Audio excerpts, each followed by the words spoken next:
আমার সমস্ত বন্ধুদের জানাই বড়দিনের শুভেচ্ছা। বড়দিন গতকালকে কেটে গেছে বন্ধুরা, কিন্তু তার রেশ রয়ে গেছে। 1 তারিখ পর্যন্ত সেই রেশ কিন্তু চলতেই থাকবে। আর বড়দিন মানেই কেক, সেটা দিয়েই একটা সকাল শুরু হয়েছিল। আর স্যান্টা ক্লজ আমার জন্য একটা দারুণ সুন্দর সকালের আয়োজন করে রেখেছিল। এটা কিন্তু আমার ভাবনার বাইরেই ছিল। হাঁটতে হাঁটতে চলে গেছিলাম আমরা মহানন্দা নদীর পাড়ে, আর সেখানে গিয়ে যে মজাটা হয়েছে সেটা কিন্তু সত্যিই একটা অন্যতম অভিজ্ঞতা। আমরা নদী দিয়ে দেখছিলাম নৌকা চলাচল করছে। হঠাৎ করেই মাথায় এলো আমরাও কেন ওই নৌকায় বসে যাই আর তারপর সুন্দরভাবে এপার ওপার করি। তো উদ্দেশ্যহীনভাবেই আমরা ঘুরতে বেরিয়েছিলাম, অতএব তারা কিছুই ছিল না। ধীরে সুস্থে মাঝি ভাইয়ের খাওয়া দাওয়া শেষ হওয়ার পরেই আমরা কিন্তু নদীতে ঘুরতে বেরিয়েছিলাম। বেশি কিছুই নয়, এপার আর ওপার। জীবন নৌকা যেমনভাবে আমাদের নিয়ে যায়, আমরাও সেইভাবেই এই নৌকায় বসেছিলাম। আর আমাদের পাশ দিয়ে একটা ছোট্ট নৌকা ভেসে যাচ্ছিল, ডিঙি বলে যাকে আর কি। সে কিন্তু মাছ ধরছিল না, অদ্ভুত ব্যাপার। নদীর ধারে পড়ে থাকা বোতলগুলোকে সে জড়ো করছিল। এটা একটা ভালো ব্যাপার দেখলাম, তাতে নদীটা অনেকটা পরিষ্কার পরিচ্ছন্ন হয়। আর বোতলগুলো বিক্রি করে সেই মানুষটারও একটা জীবিকা নির্ধারণের একটা উপায় হয়। সারা বছর হয়তো মাছ এখানে থাকে না, সেই জন্যই এই বিকল্প জীবিকা সে খুঁজে নিয়েছে। আর এরপর আমাদের নৌকা ভ্রমণ শুরু হয়ে গেল। যদি এটাকে ভ্রমণ বলো বন্ধুরা, সবাই কিন্তু ভ্রমণ। আসলে আমি একটা জিনিস বুঝতে পেরেছি যে আনন্দ করবার জন্য বেশি কিছু উপকরণ দরকার নেই। আমাদের চারিপাশে ছোট্ট ছোট্ট জিনিসগুলো থেকেই কিন্তু আমরা অনেক আনন্দ খুঁজে নিতে পারি। আর এইরকম একটা সকাল হয়ে যায় না, কুয়াশা ঘেরা সকাল, এর থেকে আর বেশি কি চাই আমাদের এই গ্রীষ্মপ্রধান দেশে? শীত তো ক্ষণস্থায়ী, অতিথি মাত্র। আর সেই শীতের সঙ্গে গা ভাসিয়েই আমরাও ভেসে চলেছিলাম মহানন্দা ধরে। তো দেখো বন্ধুরা, আমি কিছু ভিডিও করেছিলাম আর সেগুলোই তোমাদের সঙ্গে আমি শেয়ার করে নিচ্ছি। আসলে আমি লং ভিডিও বানাই না, সবসময় শর্ট ভিডিওই বানাই, কিন্তু এই বড়দিনের দিন অনেক কিছু একসঙ্গে এনজয় করেছি, যেগুলো তোমাদের সঙ্গে না শেয়ার করলেই নয়। যে এটা তো স্মৃতি হয়েও থেকে যাবে, যখন আমি ইউটিউব দেখব তখন এই স্মৃতিগুলো আবার ফিরে আসবে।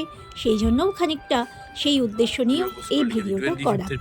তো সকালটা এইভাবেই শুরু হয়েছিল। আর দেখো কি সুন্দর, চারিদিকটা কুয়াশা ঘেরা নদী।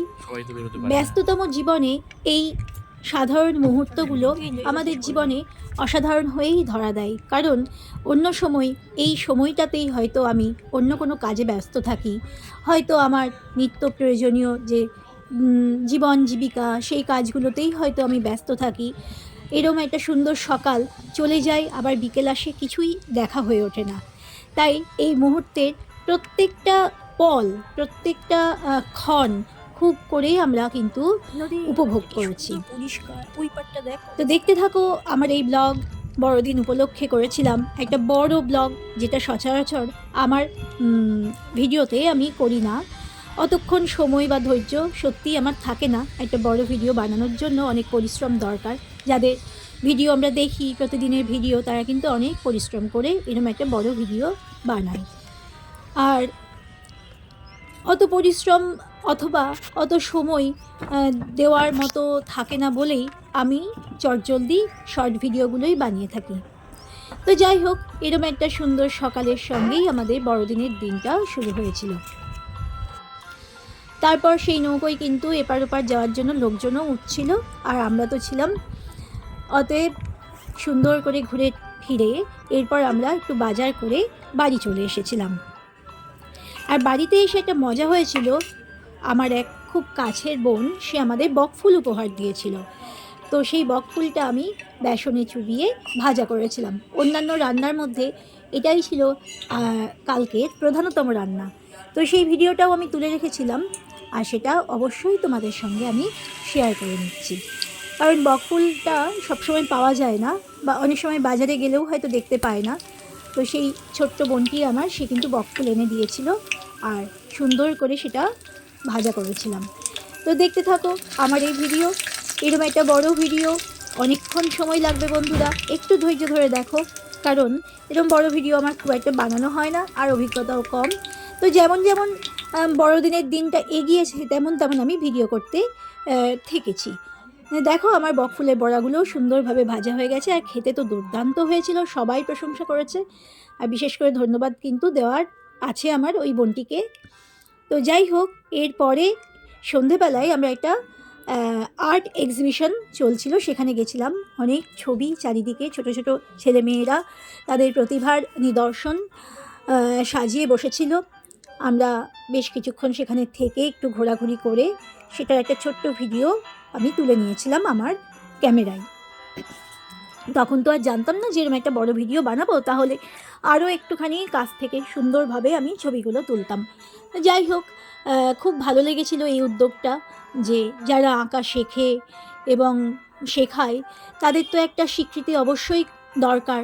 তো এইরকম প্রদর্শনী হলে সব মানুষেরা আসে এবং তাদের যে চিত্রকলা সেটা সবার সামনেই তুলে ধরা হয়। তো এটা একটা খুব ভালো উদ্যোগ। বেশ অনুষ্ঠানও চলছিল, তার সঙ্গে এরকম ছবি আঁকা, পোর্ট্রেট তৈরি সঙ্গে সঙ্গে বসে, এবং ছবি বিক্রিও চলছিল। বেশ কিছু ছবি দেখলাম, সেগুলো বিক্রি হয়ে গেছে এবং বেশ কিছু বিক্রি হওয়ার আশাই এখনও রয়েছে। আর এরপর আমরা চলে গেছিলাম চার্চে। ভেবেছিলাম যে চার্চে হয়তো খুবই ভিড় থাকবে, আমরা ঢুকতেই পারবো না, কিন্তু যেহেতু আমরা একটু রাত্রি করে গেছিলাম প্রায় 9টার দিকে, সেই জন্য চার্চ কিন্তু ভিড় থাকলেও আমরা ভালোভাবেই দেখতে পেয়েছি এবং সুন্দরভাবে চার্চের সেই মুহূর্তগুলো আমরা উপভোগ করেছি। যীশু খ্রিস্টের জন্ম এবং তার বর্ণনা পাশে এখানে সুন্দরভাবে সাজিয়ে রাখা হয়েছে। গোটা চার্চ এইভাবেই সুন্দর করে সাজানো হয়েছে। তো এটা আমাদের একটা পরম পাওয়া যে 25শে ডিসেম্বরের দিন আমরা চার্চে গেছিলাম। সবসময় যে হয়ে ওঠে বন্ধুরা, সব বছর যে হয়ে ওঠে এরকমটা নয়, হয়তো সারাদিন এদিক ওদিক ঘুরে তারপর আর কিছুতেই ইচ্ছে করে না। আর এই দেখো কত মানুষ ভিডিও করছে।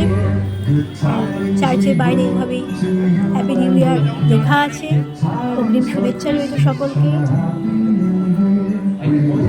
এত সুন্দর মুহূর্ত কালকে জীবনে এসেছিল বন্ধুরা, কি বলবো। সকাল থেকেই একটা সুন্দর সূচনা এবং রাত্রিতে এত সুন্দর, এত মানুষের আনাগোনা, ঠিক যেন মনে হচ্ছিল এটা একটা প্রাণের উৎসব। ঠিক যেমন আমরা দুর্গা পুজো সব মানুষকে আসলে ধর্ম আনন্দ এনে দেয় মানুষকে, আর সেই জন্য মানুষকে ঘরে বসে সবাই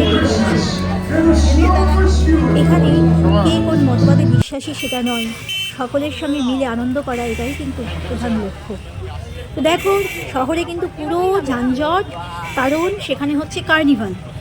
আর কার্নিভালের দিকেই এবার আমরা এগোচ্ছিলাম আস্তে আস্তে, কারণ প্রচণ্ড ভিড় ছিল, সমস্ত দিক বন্ধ, শুধুমাত্র এই রাস্তা দিয়ে হাঁটা যাবে, তবে কোনো গাড়ি ঘোড়া যাবে না, সেই জন্যই এই রাস্তাটা একটু ফাঁকা। আর কি বলবো বন্ধুরা, একদম পুজোর মতো করেই পুরো প্যান্ডেল করা হয়েছে, আর শহরের সমস্ত মানুষ এই কার্নিভালের দিকেই চলেছে। প্রচুর ভিড় ছিল, গাড়ি ঘোড়ার ভিড় তো ছিলই, কিন্তু ওটা আটকে দেওয়া হয়েছে বলে আমরা একটু হেঁটে এখানে শান্তিভাবে যেতে পারছিলাম, আর তার সঙ্গে অবশ্যই ভিডিও করতে করতে যাচ্ছিলাম। তবে সামনে থেকে দেখতে বন্ধুরা যতটা ভালো লাগছিল, আমি হয়তো ভিডিওই ততটা তুলে ধরতে পারিনি। একদম জমকালো একটা দারুণ ব্যাপার। আর এই কার্নিভাল চলবে মালদা শহরে 8 দিন ধরে। আর এটা হচ্ছে রামকৃষ্ণ মিশনের উল্টো দিকের যে বড় খেলার মাঠ, সেখানেই হচ্ছে। বিশাল মাঠ, পুরো জনসমুদ্রে পরিণত হয়েছিল। আমরা তো ঢুকতে পারিনি বন্ধুরা, বাইরে থেকেই কিছুটা দেখে আশ মিটিয়েছিলাম, কারণ ওই ভিড়ে একবার ঢুকে পড়লে ওখান থেকে বেরিয়ে আসা সম্ভব নয়। রাত্রি 12টা পর্যন্ত প্রায় অনুষ্ঠান চলবে। আর এইভাবেই একটা সুন্দর দিন সমাপ্তি ঘটেছিল কার্নিভালের মধ্য দিয়ে। গান শুনতে শুনতেই আমরা ফিরে এসেছি, গোটা শহর ঝলমল করছিল। আর এই যে কার্নিভালের মাঠ দূর থেকে দেখতে পাচ্ছি, কিন্তু আমরা ভেতরে যেতে পারিনি, ওখানে পৌঁছনোই একটা দুঃসাধ্য ব্যাপার, এত লোক রয়েছে ভেতরে। তো যাই হোক, সকাল থেকে সন্ধ্যে পর্যন্ত একটা গোটা দিনের ব্লগ তোমাদের সঙ্গে আজকে আমি শেয়ার করলাম বড়দিন উপলক্ষে। সবাই ভালো থাকো, আনন্দে কাটুক বছরের শেষ দিনগুলো, এবং নতুন বছরের শুভেচ্ছা অগ্রিম রইল।